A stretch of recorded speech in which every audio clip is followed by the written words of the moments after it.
You're listening to the Cinik Radio Podcast. Now, your hosts, Igrihe and Cinik. And you are listening to the Cinik Radio Podcast, and I'm your host, Cinik. And joining me, as always, my co-hosts and world travelers, Igrihe and Ryan. And on this week's show, we break down the latest episode of Fear the Walking Dead, The Code. Morgan loses his people. Will he lose himself? And then we went on Facebook Live to bring you the latest in geek news. Because we are the Cinik Radio Podcast. Like, listen, subscribe. Most importantly, try to avoid eating 5 pounds of cheese curds in one sitting. Yes, I'm looking at you, Igrihe. So I liked this episode, like, a lot better than last week's episode. And it really only had 2 extra people in it until the very end, when it added 1 more. So we only had a total of 5 people in this episode, and one of them was only on for the last minute. And I still like this one more than double of the last one. Like, it was pretty good. And maybe it's just attributed to Morgan. You know, maybe it's really just the strength of Lenny James. Maybe he's just that good. Well, Morgan and John Dory put asses in the seats. If you're going to feature them in any of the episodes, they're bound to be good just based on the acting alone. Lenny James is a stud. I'm losing who plays John. Garrett Dillahunt. He's an absolute stud. They just can straight act.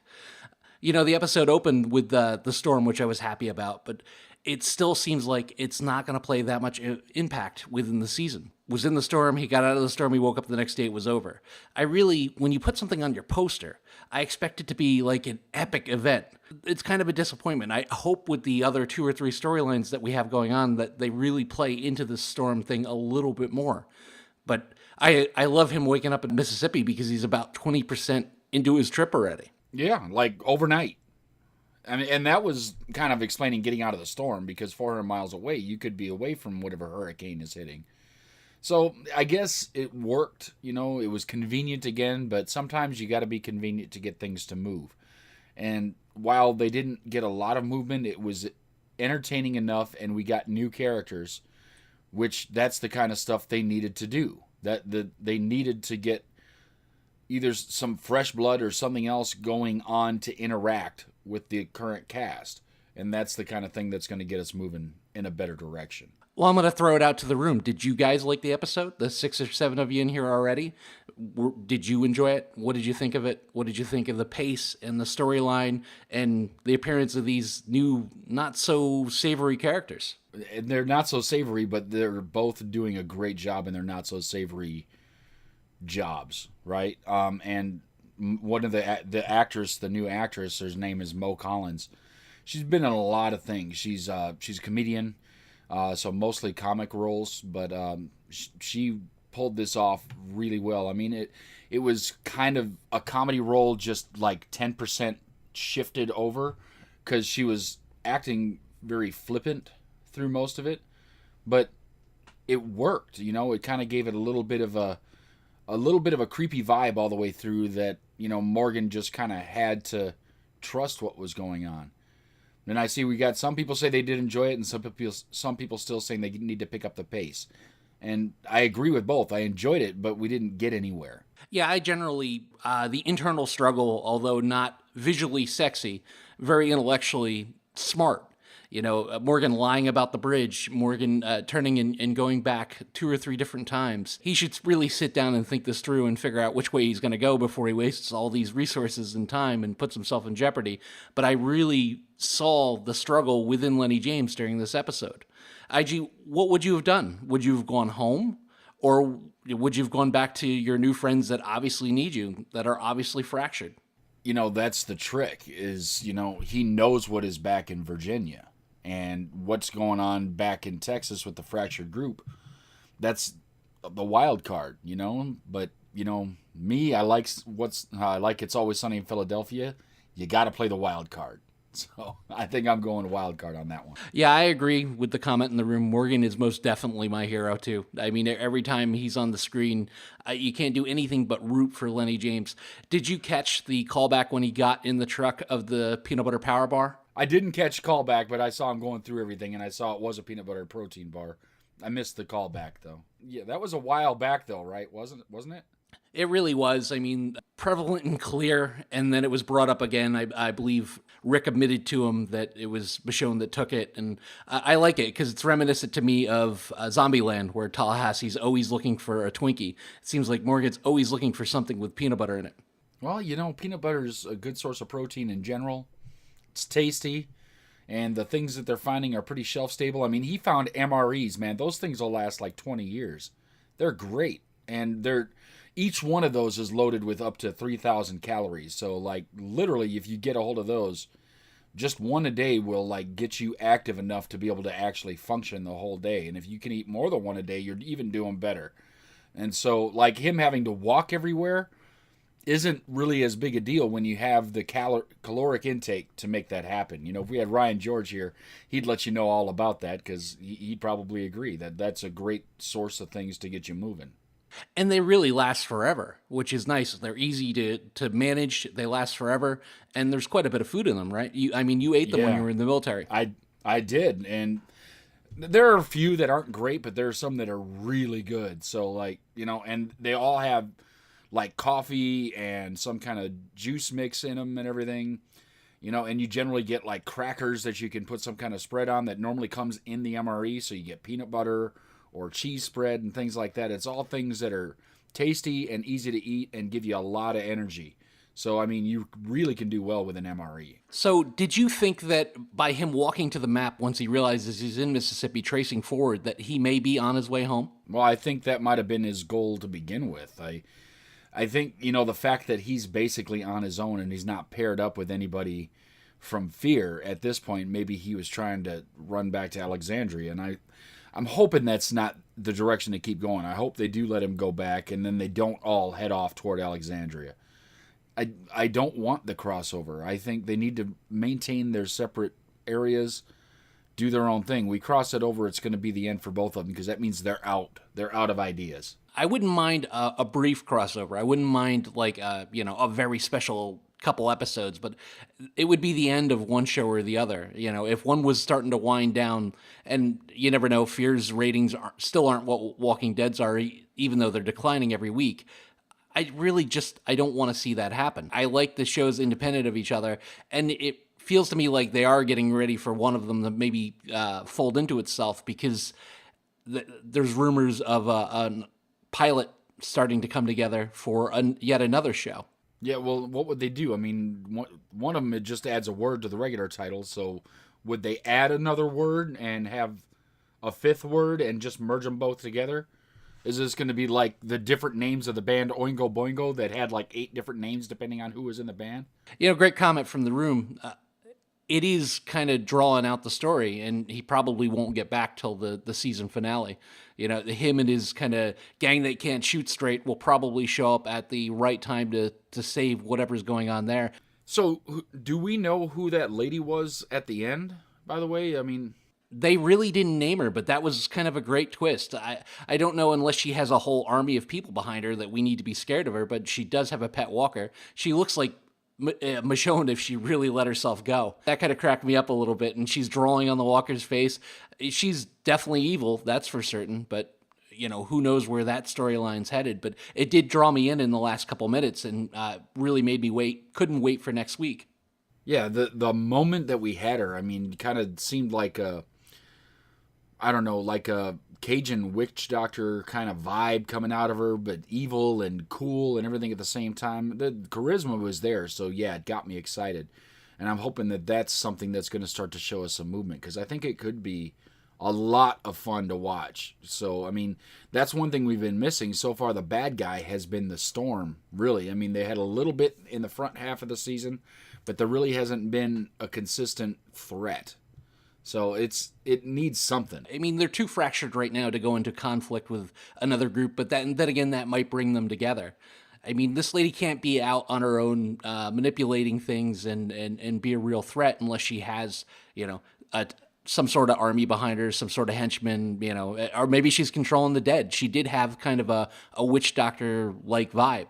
Now, that would be something that they haven't done before, and I don't know if it'd be a little bit corny, but what if she could control the zombies? Yeah, I mean, why not? I mean, this is a fantasy world anyway, for the most part. I mean, people that are afraid of quote-unquote zombie breakouts and things like that, you got to understand that if the only way you can kill it is by stabbing it in the brain, any living thing needs to pump blood through it to keep it moving. But that's what these shows are about. They're fun, right? And there's fun, they're scary, and that's just something that works for humans, for us. We like to be scared in a safe environment. You're sitting on your couch, watching the show, having a good time. It's fun to get scared. She scared me a little bit. Me too, just a little bit. It's like, what could she possibly be up to? And I loved seeing her in the car with her pet kind of like stuffed in the back. I thought that was kind of hilarious. Nothing like getting caught with your pants down, though, right? Morgan, and I have to admit, I'm guilty of it. I run straight to the handicap stall every single time because, you want the room, you want the space, and Morgan's guilty of it. I mean, I would have told the guy I didn't expect anybody to be in a wheelchair to be left. I mean, that was a feat amongst itself, right? Right? I mean, how is he, able to survive getting away from walkers when you're a roller, right? You just don't see it coming because stairs are your mortal enemy at this point. You can't get away. But, yeah, I mean, it is the Cadillac of pooping stalls. You got to get in there. It's if that's given the option, I do it. I go straight to it most of the time. And there have been times where I've been in there and seen crutches go by the front of it, and I feel bad because I'm like, okay, somebody really needs this, and here I sit, and but the other side is then I want them to leave so I don't come out just nothing wrong with me. I'm walking just fine. I come out and they're like, oh, using my stall, are you? I don't feel as guilty about that as I do when I see people that are obviously not handicapped parking in handicapped spots in the parking lot. I mean, I know there are a lot of handicapped spots, but 90% of the people parking in them, there's nothing wrong with them. And that drives me a little bit crazy because those people do need to get in and out of those spots. Or when they park in the painted lines so a van can't get in and lower a wheelchair ramp. There's a great episode of Coach dealing with that where he's kind of all spread out with his paper and there's a handicapped guy waiting to get in the stall, and there's a great back and forth there. But yeah, nothing like the show, a social faux pas in the middle of the zombie apocalypse. Because, we still need to be politically correct in the zombie apocalypse. That's the world we're in. Even though these people were pretending, it was kind of nice that there is somebody still out there delivering those boxes. I mean, do you believe that humanity can stay intact like that during the zombie apocalypse? Do you think that there would be people still out doing good like they are in the real world today? Or do you think that everybody would just go every man for himself? I can't spare this stuff. It's going to get stockpiled and I'll probably die with more peanut butter bars than I'll ever possibly be able to eat. Well, in more rural areas like that, I think people are going to stockpile. I think you'd get more people helping where there are more people around. Part of that is because if you're not seeing anybody, who are you giving the food to? You're not just going to leave it out in hopes that somebody might come by because it's wasteful. It's better to hold it, and then if somebody comes by, you've got stuff to share. Where if you're in more urban, where there are people and things, and you know where other people are, but you don't necessarily interact, but you know they're over there, if you've got the stuff to share, and you can survive in your, let's say the kingdom, who was growing their own food. If you can grow more than you need to use, the food has got a lifespan. It's only going to go for so long. Put it out somewhere else, let somebody else eat some of it. It's not a bad thing, and I think that would happen a lot more where the population is more dense. And that's what really happens here, too. I mean, you don't see people running things out in rural areas, out in farming communities, because they have enough to sustain themselves. I mean, especially because most of the farming communities where the country exists, everybody's farming, so everybody has food. Storyline aside, I mean, the story last week was kind of weak, even though the acting was pretty amazing by both people in the episode. This episode actually left me with some questions, which I liked. I mean, are there more truckers out there? Is there a big network? Who's this lady? How are these new characters going to affect Morgan's journey? And even if Morgan goes back, it's so uncertain that any of them are actually going to get in the truck with him. It didn't seem like any of them really wanted to go, other than Al, and I think Al just was going to see the tagger. Oh, well, that's a good reason. You got to imagine zoos have either been overrun by walkers who ate all the bears and tigers and lions, oh my. So they're not around anymore. So if somebody has a tiger, why wouldn't you want to go and see it? I was a little afraid too when Morgan, thanks a lot, Jimbo, by the way, for getting him in that position. But I was a little afraid that Morgan was going to start to kind of wig a little bit when he was on top of that car. And especially with all the guilt he was dealing with for proceeding with his journey, knowing that he probably should have went back and helped those people. You know, the other side of it, though, is like they told him that he was like 400 miles away, which from where he was to Mississippi, yeah, I can get that's probably 400 miles. That's a long ways to walk back. Now, they gave him a car, but apparently it stopped working because all of a sudden he's trying to walk across a bridge. You know, and gasoline goes bad, diesel doesn't go bad the same way. So, like, literally, if he'd have found something that would have used diesel to go and they'd have given him extra gas, he could have gotten a lot further. Instead, he's still walking, and now you're in the trouble again. Well, and he was left in an impossible situation, too. Arms tied behind his back, basically surrounded. And I had no idea how he was going to get out of that situation. I had thought he had a knife on him, but maybe they had taken it. But there was one on the ground with the boxes that must have fell down with him. And I absolutely loved the choice of him using a mile marker sign to get himself out of that situation. It reminded me a lot of Carol when she took those people out. I believe it was with either a stop or a dead end sign. Yeah, and, you know, they're kind of soulmates, Carol and Morgan are, so it really works well. Now, I think he's going to get another stick, or they have his stick in the truck. One or the other. I mean, I can't imagine him going too much further without his stick. So I think it's coming back. I think they have it. What did you think of the new characters? What did you think of Sarah and Wendell and Jimbo? I liked them. I liked Sarah and Jimbo probably a little better than Wendell. Wendell, like, your only claim to fame is you know how to make beer.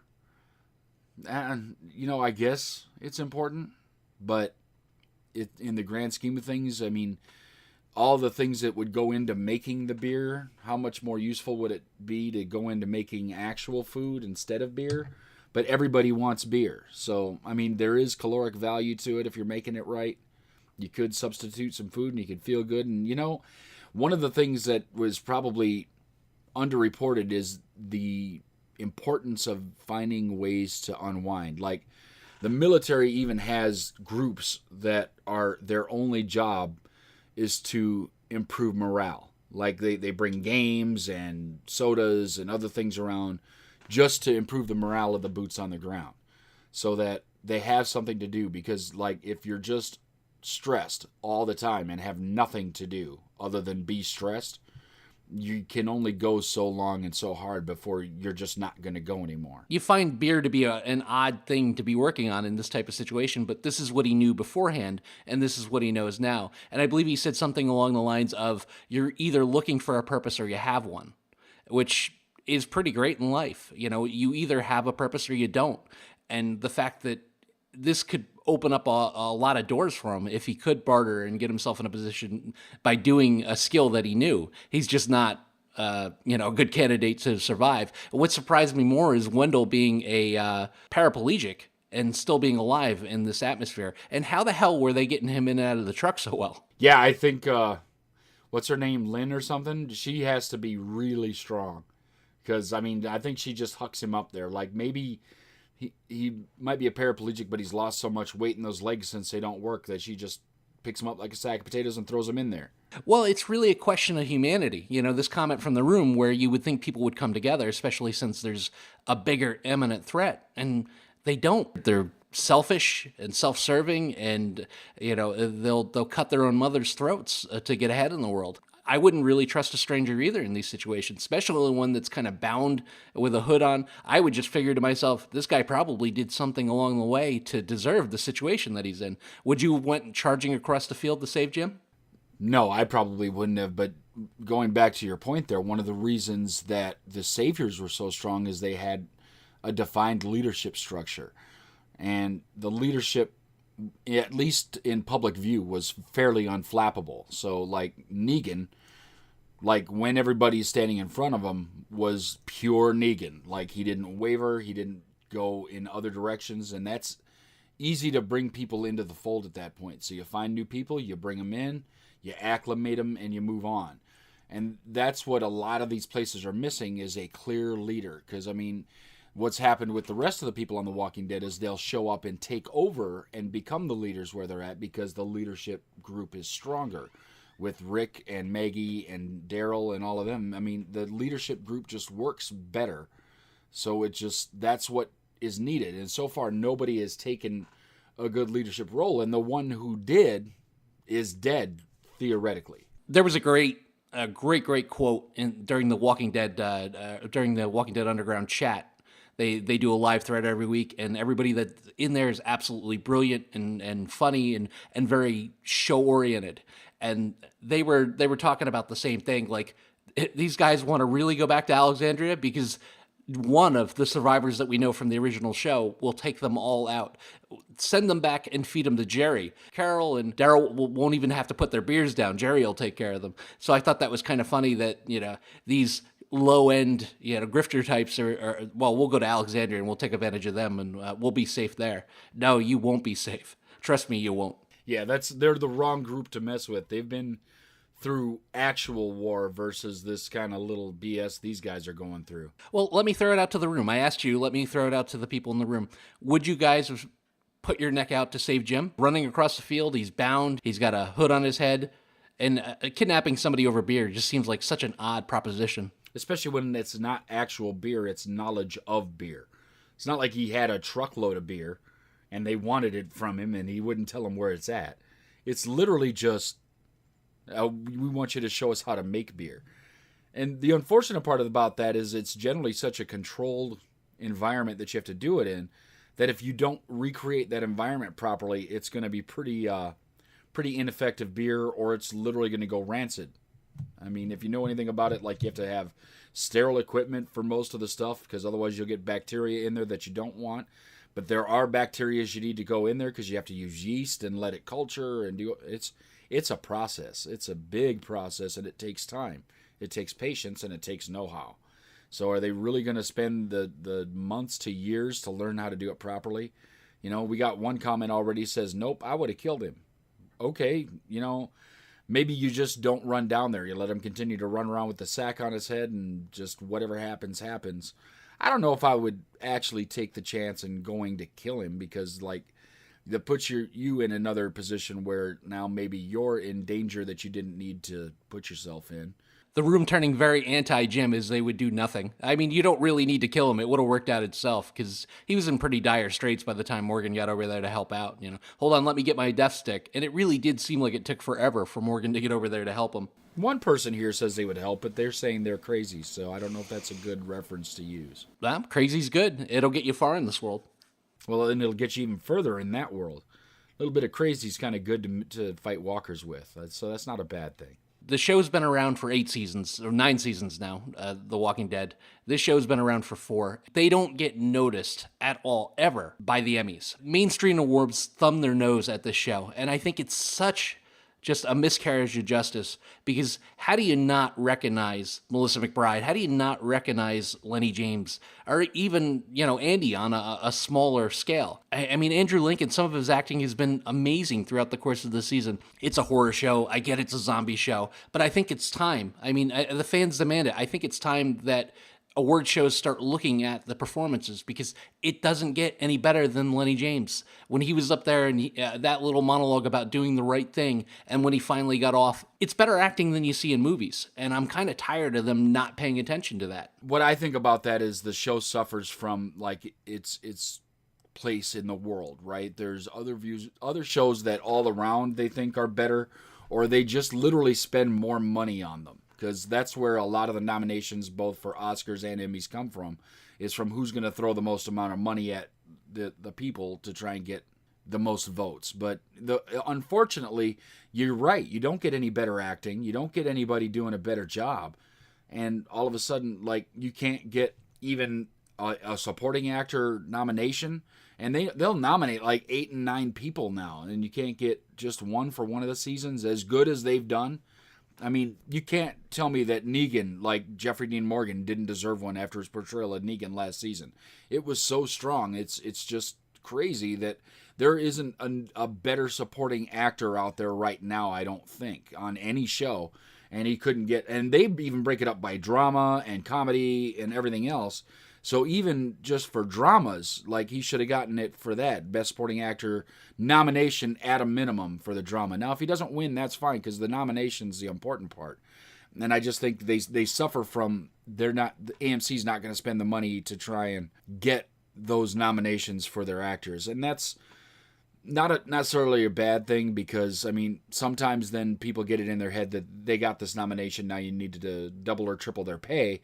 But on the flip side, the amount of money that The Walking Dead has made for AMC and is continuing to make, I mean, just they've got to get money, a lot of these people, even from Walker Stalker, because they allow them to license, and then all the licensed goods that they sell there is all money going back to AMC.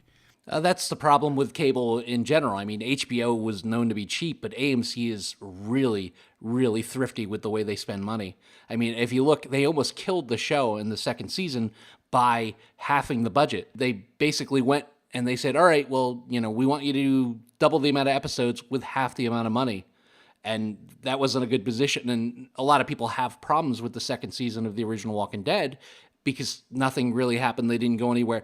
That was all budget constraints. That was all the fact that AMC closed the purse strings, even though it was a runaway hit in its first season. AMC, to their credit, has kept it alive. And I mean, at this point, unless they really start getting the writers to do a better job or bringing in more writers, they're kind of nearing the end of the road with this. And this episode was written well. It was done well. It was acted well. But there was still no movement. And they're forgetting what the point in the show is it needs to lead to something. It doesn't need to lead to winning all the time, but it needs to lead somewhere. I love the fact that Morgan comes back and he instantaneously takes charge of the other three of them because they definitely need him. I mean, they're kind of lost without him. They're a gang that can't shoot straight. It doesn't look like any of them can actually fight, and that's probably why they didn't go down and help him with the car situation. And I love the fact that he started delivering those boxes again and looking for the original driver. That's another question that the episode left, too, was the pet walker. I think she called him Purvis or something like that. Was the pet walker, polar bear? Was he the driver? I'm really interested to see where they take that storyline. If she can control the dead, because that's kind of was the mystique around Michonne, was the fact that she was using the dead to ward them off, but there was also an element where they thought that she could control the dead. But if she can do that, that's a completely new twist and turn in the storyline that's never really been done before. Yeah, and that's the kind of thing they need. Something that hasn't been done, something that is new. And that'll work, but they still need to have motion. If she becomes the leader of the new bad group, great. But we need something. We need some kind of movement. And there hasn't been any in quite some time, I fear. Like, not since the first half of the season. So it's been episodes. Been a while. Yeah, I agree with you. I mean, to sum up the episode, I liked it. I'm not quite sure about the back and forth, but anything Lenny James heavy, you've got me in. I was kind of intrigued with the new people until we got a little bit more in the storyline, and they built them up and then took their value away by just making them run-of-the-mill, like grifters, thieves, kidnappers. I was hoping for something a little bit more. I actually was hoping that they were part of a network of truckers, like out there doing the right thing, helping people. Nonetheless, they're new characters, so some more people to get eaten. I hope Morgan makes it back and picks up some of these people, and maybe we start a journey forward to someplace else, if not Alexandria. The acting was great. The story was great. I give the episode 7.5. Yeah, I'm right with you. I'm going to give it an 8. Just like last week, it was beautiful to look at. A lot of the time, some of the shots were amazing. I like the ground level shots where they look off into the distance. They speak to me in some way. And, Lenny James, you can't say anything better about him. The new additions, especially Mo Collins, did just a fabulous job. And yeah, I'm happy with it. And it was a nice change. And it really, we probably talked about it last week where, it would have worked much better if they'd have had it centered around Morgan. And here came Morgan, and it was true. Last week's had great acting. It just suffered from lack of story. This one had just a little bit more story, but just the people that were involved in the story and the things that were happening just drove it that much further. So, Ig, what's in the news? We got all kinds of news right now. First thing I really want to talk about, and I'm really excited about this, Ryan Hurst, who gained his fame in Sons of Anarchy, is coming to The Walking Dead. He's going to play Beta, a new villain on the upcoming season. I'm excited. He was a really decent actor on Sons of Anarchy. I mean, Charlie One Note Hunnam was there because he looked good. Ryan Hurst was there because he was awesome. And this is just really going to be exciting. You guys, what do you think? We're going to get Beta finally in The Walking Dead. I was hoping to go second while I look up his filmography because I never saw Sons of Anarchy, actually. He looks the part, but that's about as much as I can share. I mean, he looks imposing enough, but I really can't share anything until I see if he's been in anything that I've seen. Yeah, well, I believe in the comic book, Beta was a basketball player, right? And then kind of turned actor. And listen, Opie looks the part, and he is the part. I couldn't think of anybody more imposing anymore. I mean, there was talks all over the board. Like, there was Kevin Nash, there was Tyler Mane. I mean, the fans were just throwing darts left and right at who they may pick for this, but Ryan Hurst is a solid choice. I'm more interested to see who they cast for Alpha, because there was even bigger names thrown out for that. So I'm really excited for that to happen, and I just can't wait for the season to get started. Now, we know that they've already been recording, so we're definitely not going to get Beta in the first half of the season because it's a few weeks into production now. So I would think that they're coming to probably mid-season break soon if they're filming chronologically. So now I can't share my opinion because he was in the Bates Motel, and I distinctly remember his character in the Bates Motel. He was very, very creepy, but also kind of magnetic when he was on screen. And so no, that definitely he's a great actor and a great character actor. So, I don't know his work on Sons of Anarchy, but I definitely is an actor that I'd love to see kind of portray a villain. He definitely would fit the part. Well, and he's a big guy too. He's not like whereas Negan is played by such a good actor that I can overlook the fact that he's not as physically imposing as he should be in the comics.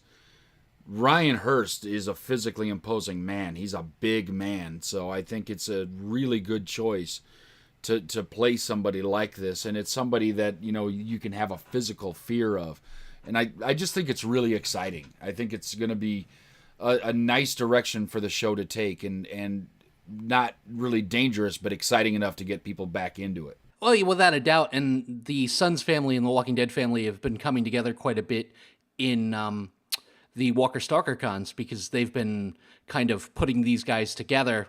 And a lot of the Sons guys have been showing up. So I would love to see more and more of that show even phased over into this. Oh, yeah, we'd get some Ron Perlman. That would work, right? So my next story, this one's not as exciting. It's not as great. I'm not as happy about it, but it needs to work. They have halted all production on Guardians 3 right now. And I guess the story that Disney's putting out is because they're going to stop production until they get a new director in, let him go through and kind of put his taste on everything and see what's going on.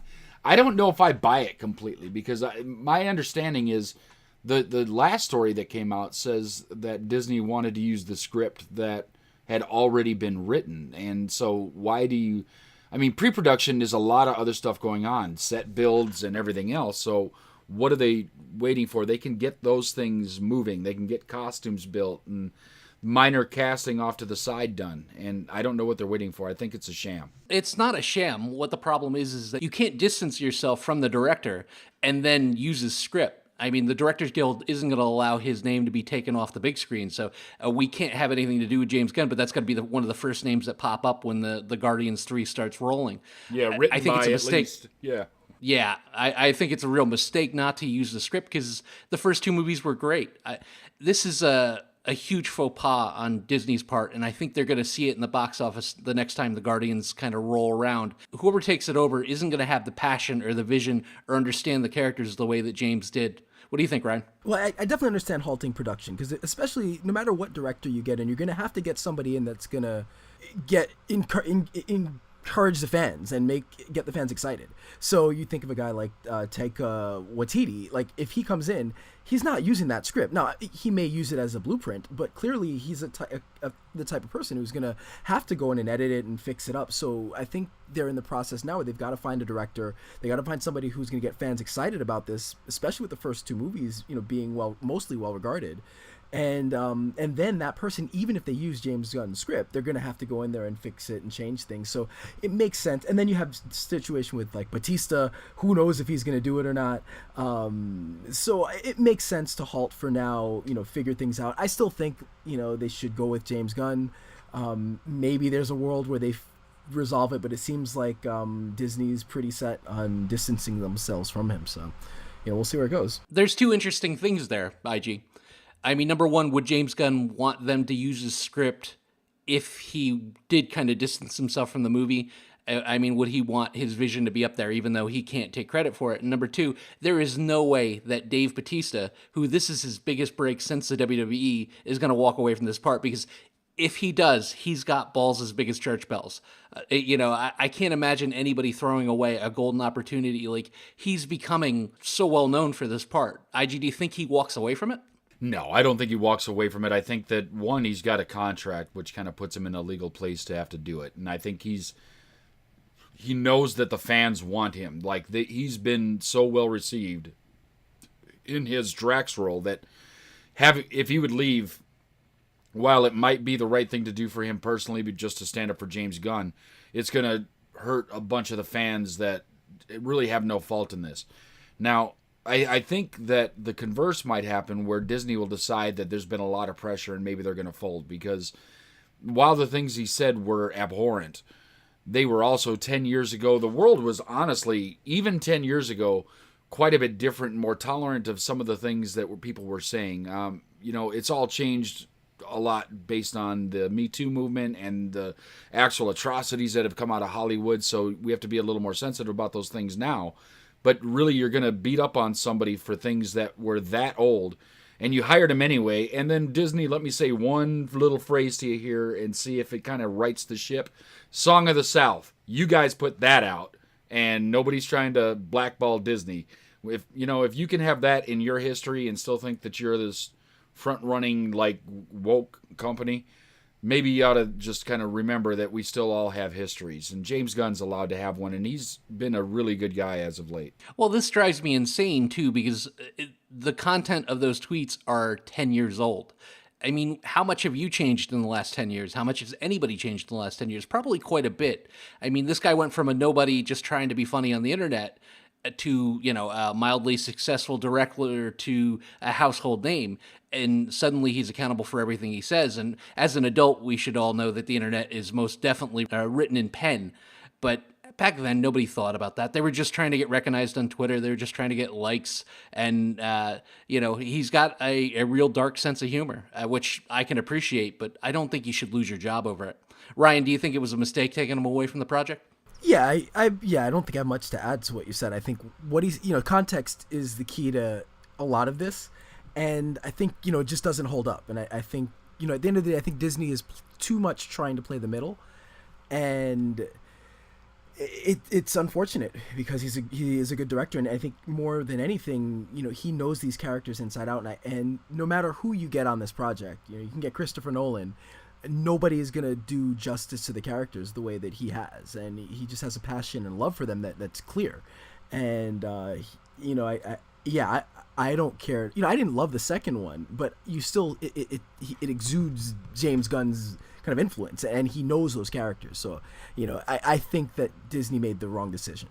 Yeah, you guys nailed that right on the head. They need to mend their bridges, and maybe if they really want to tailor this a little bit more, have him co-direct with Taiko, and I think you'd maybe kind of get the best out of both of them, and that way the entire onus isn't on one or the other.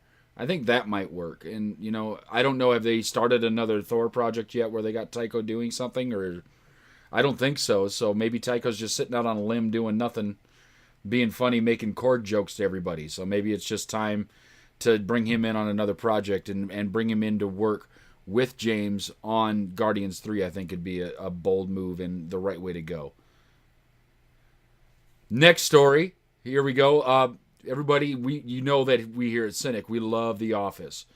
Well, Office star Angela Kinsey, who coincidentally played Angela on The Office, apparently has to tell her family members to stop using her image on their Tinder profiles. She's got her nephew that was using his Tinder profile with a picture of his aunt over his shoulder with her hand on his shoulder, putting it on his Tinder profile, basically getting some people to hit on it just because they see Angela from The Office. Well, now, that's a little bit of clickbait material there, I think. What do you guys think? I think it's an odd choice. I understand that you've got to try to use whatever advantage you can. He's not a bad-looking kid. I don't know if he needed to use that, but if you're trying to attract people that like The Office, obviously. But I don't know. I mean, if I was single and I wanted to try to draw people in by using famous relatives, I could see that I would sink to that level. Ryan, what do you think? Yeah, I mean, it's interesting because it kind of speaks to the larger issue with the internet, like what is privacy, who deserves privacy, can you put what's the difference between that and, let's say I meet a random celebrity, I meet Jeffrey Dean Morgan.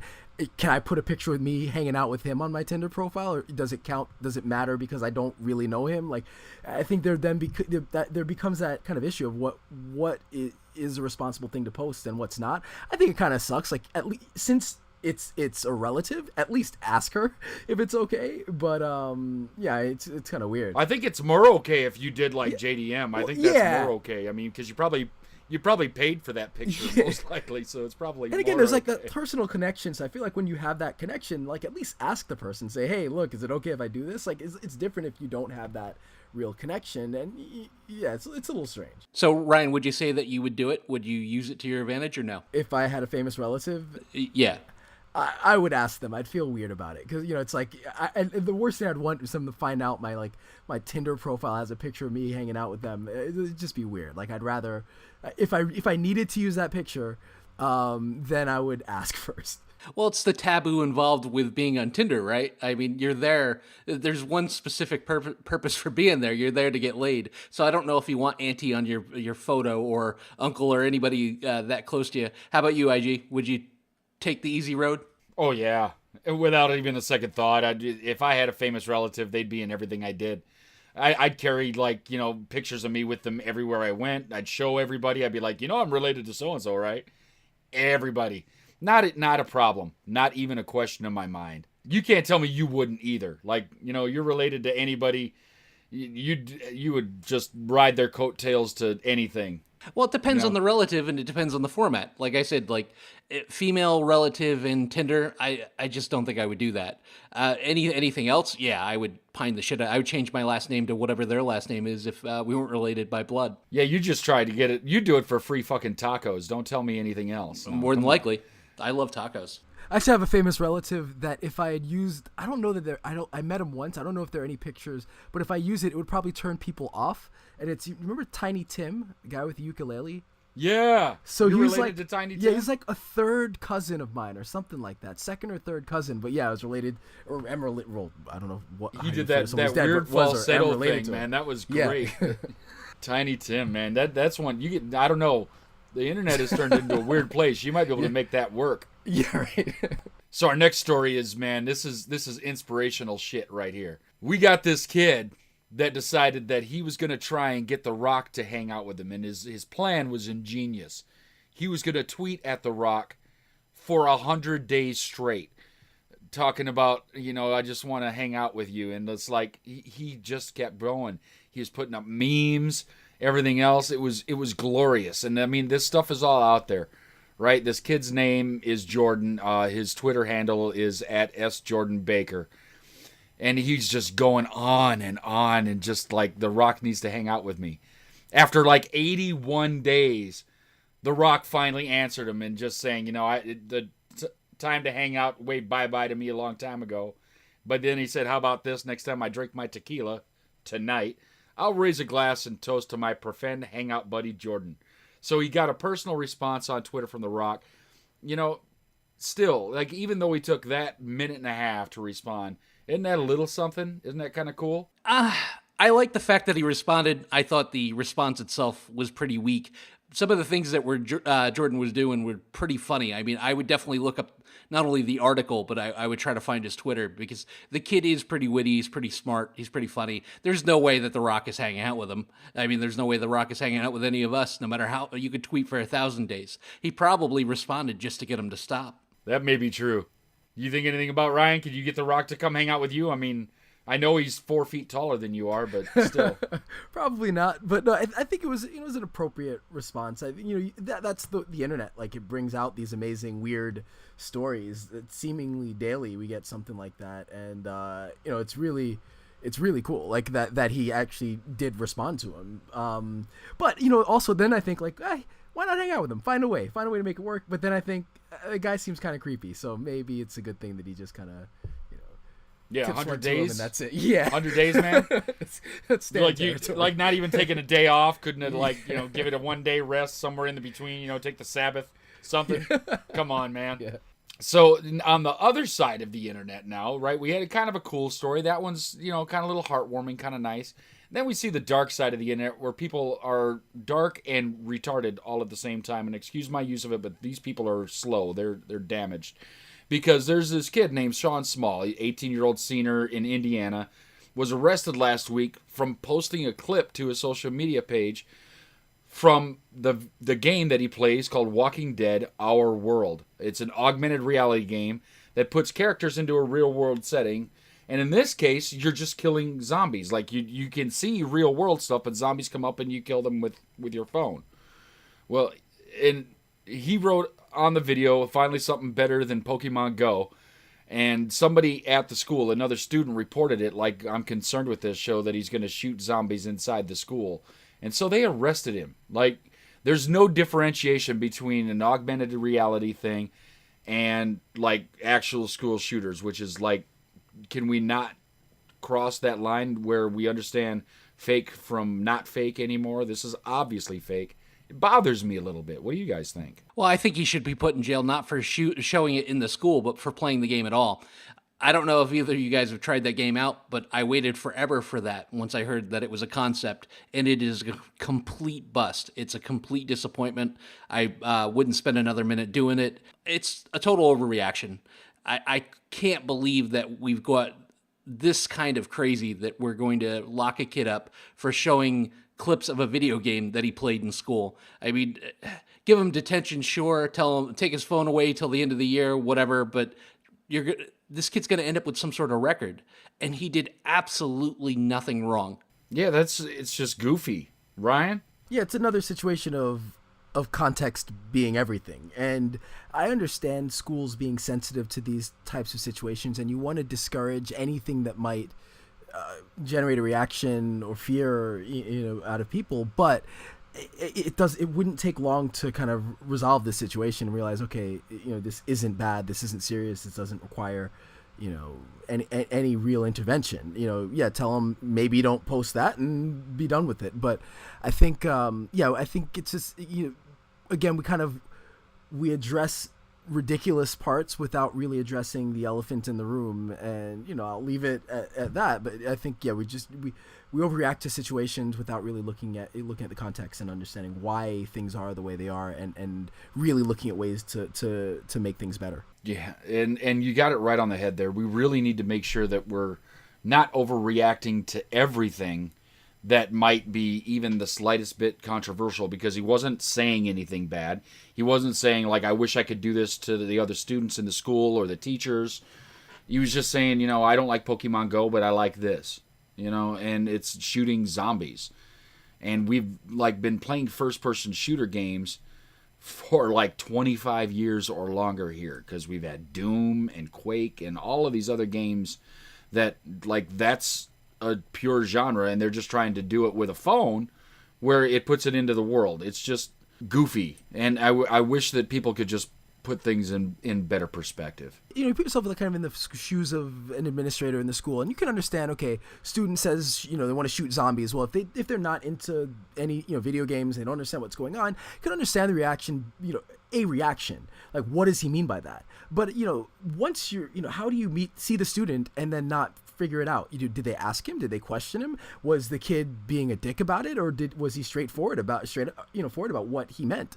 And I think a cursory search would lead you to realize, oh, he's just playing a dumb game, rather than that reaction. So again, it's like, it's ridiculous. I could see if they told him to stop, and like you said, IG, if he posted the video and the caption was, "This is what's going to happen in the school as soon as I get a gun," Yeah, absolutely. The young man needs to be dealt with. Like I said in the last story, the internet is written in ink, and this is going to follow this kid forever. And if he has college prospects or job prospects, or whether they squash it tomorrow and everything's fine, the first thing that's going to pop up when you search this kid's name, let's hope it's the worst thing he ever does, the first thing that's going to pop up is this story. Yeah, and that's going to affect him forever. And businesses today, that's the first thing they do.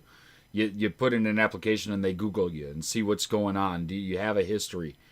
Yeah, I'm hoping it all works out better, and maybe this kid actually deserves a financial response from the school district for letting this happen. I'm not a big advocate of suing places like that, but this kind of overreaction, and he's 18. How much effect could this have on his financial prospects for the rest of his life? Now, on the other side, maybe the Walking Dead game could hire him in as like a new person and give him some money that way, because he deserves it. Like, if you took one for the team like that, maybe you should get paid.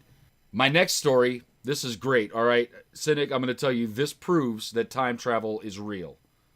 So be ready, because they found us. Apparently, when we retire and we're old and they put us in a nursing home, we're going to Germany. Because there were a couple of dudes in a German nursing home that somehow got out of the nursing home, went 25 miles on public transit to a heavy metal festival in Germany. The staff couldn't find them, and when they did, that's where they were at. That is just awesome. That's bro time. Doesn't matter if you're young or old, you got to get out there to that heavy metal festival. Well, and that's even better than One Flew Over the Cuckoo's Nest. They just took a boat out. These guys actually went to a concert.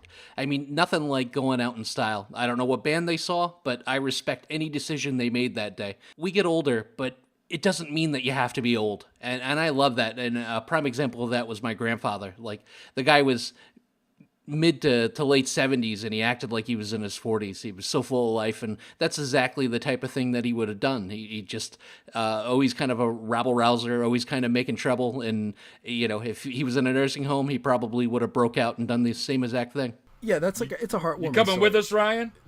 No, absolutely. And it's a heartwarming story, and it's funny because as you...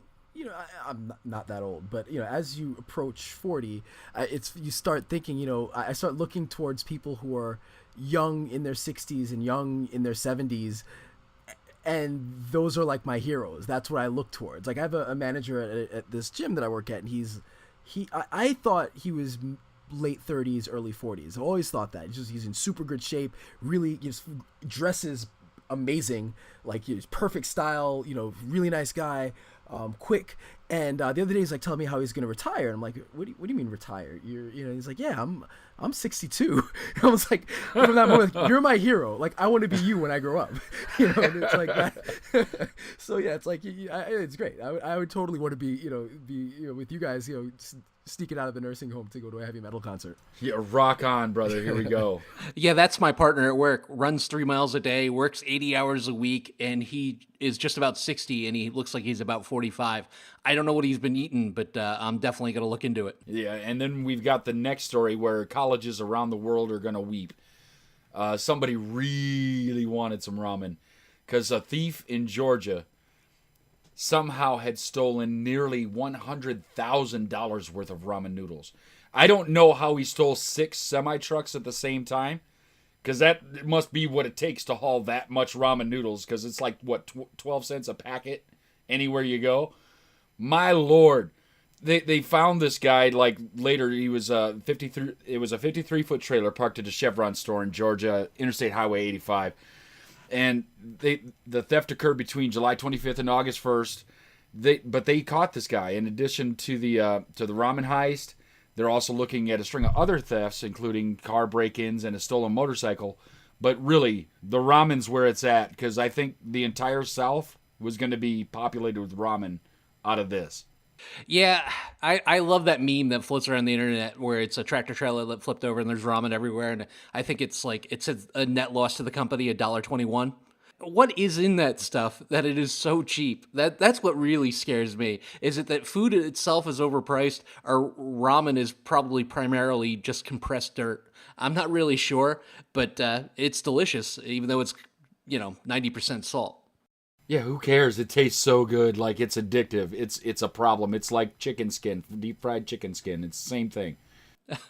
I think Lynn might be right. They might be stocking up for the zombie apocalypse. Yeah, right. Yeah, exactly. It's like the perfect food. I honestly have nothing to add.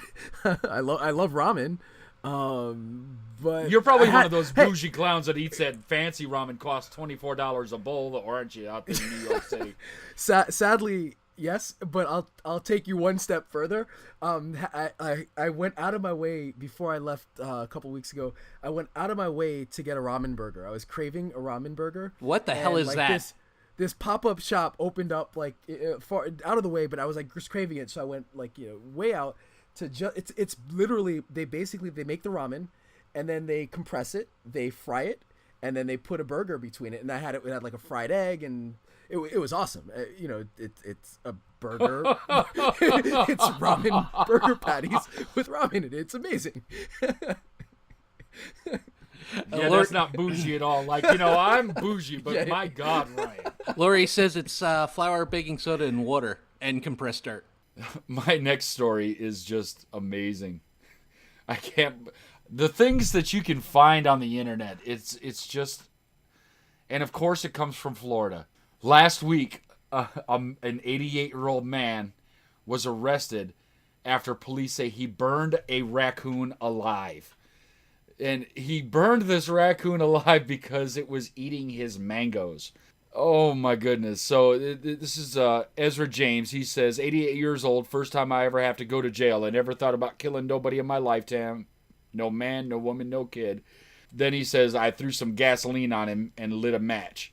Oh my goodness. We're really burning raccoons for eating your mangoes. Maybe don't leave them where the raccoons can get them. I know they're ingenious little bandits, but come on, man. Well, did he at least eat the raccoon afterwards? Maybe we can get some of the mangoes back? He could have made a ramen burger out of the raccoon, maybe. Pretty sure that's what's in ramen burger. Anybody that will do that would burn an just shoot him, or smash his head against the rock or something. Like why burn him alive? Like that's just it's a horrible person like to do that. I could never do that to an animal. Chase him off with a broom like Forrest Gump's mama. It's Florida. The guy's willing to burn a raccoon alive. So what are the chances that he has a gun? 99% that he has a gun. So just shoot the Everybody raccoon. in Florida has at least one gun. They give you one when you drive off over the border. They stand there and they hand them to you as you come across. Welcome to Florida. Here's your pistol. So my last story of the day, and I know you're going to say I was in Wisconsin, but I plead the fifth on this one. At the Wisconsin State Fair a couple of weeks ago, they had a cheese curd eating contest, and the man that won ate 5.2 pounds of cheese curds in just 6 minutes. That is, in itself, just sheerly amazing. I mean, you watch these competitive eaters, and there's a big thing. Ryan can tell you, Coney Island, what is it, every 4th of July, where they do the hot dog eating competitions, and they eat like 70 hot dogs in like 10 or 15 minutes with the bun. And it's the guy that usually wins that, or has been winning it the last couple of years, Joey Chestnut, placed like 2nd or 3rd in that cheese eating competition. I don't know how they do it, and you would think that a fat guy would be naturally better at competitive eating, but it's usually skinnier guys. But Joey Chestnut actually trains like a competitive athlete, like if he was going to play football for a living. I mean, when you take in, 20,000 calories in under 15 minutes, it's got to go somewhere. I like cheese curds. I don't know if I could eat that many. What about you, IG? 5.2 pounds of them. I mean, I think it'd take me at least 7 or 8 minutes to get through that much. I mean, 6 minutes is a little extensive. And cheese, you put that much cheese in you, one of two things is going to happen. Either it's going to loosen right up and shoot right out, or it's going to bind you up for a week and a half.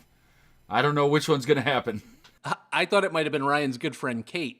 If you remember, there was a podcast where she sat there and drank beer and ate cheese the whole time. And Ryan was making that cheese. same exact, block. a whole block of cheese. And Ryan made that exact same face the whole time she was doing it.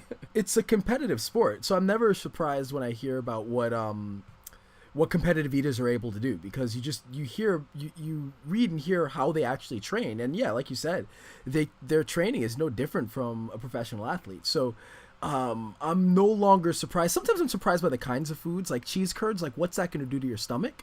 But I guess they plan for it and train for it, and I just wouldn't want to be anywhere near the bathroom that these guys are at after that show's done. Yeah, I think they have to use special toilets that are blast proof when they're done. And that's it for this episode of the Cinik Radio Podcast. I'm Igrihe. We had a great time bringing you this week's show. Please send all your comments, questions, concerns, and any crazy news stories from your neck of the woods to CINIKRADIO@gmail.com. Find us on the internet at CINIKRADIO.com. Look for us on Facebook at Facebook.com/CINIKRADIO. And find us on Twitter at CINIKRADIO. Continue to like, listen, subscribe, and share this with all your friends and family. And until next time, don't get captured. Follow the podcast on Twitter, Facebook, and at CINIKRADIO.com. Available for download on iTunes.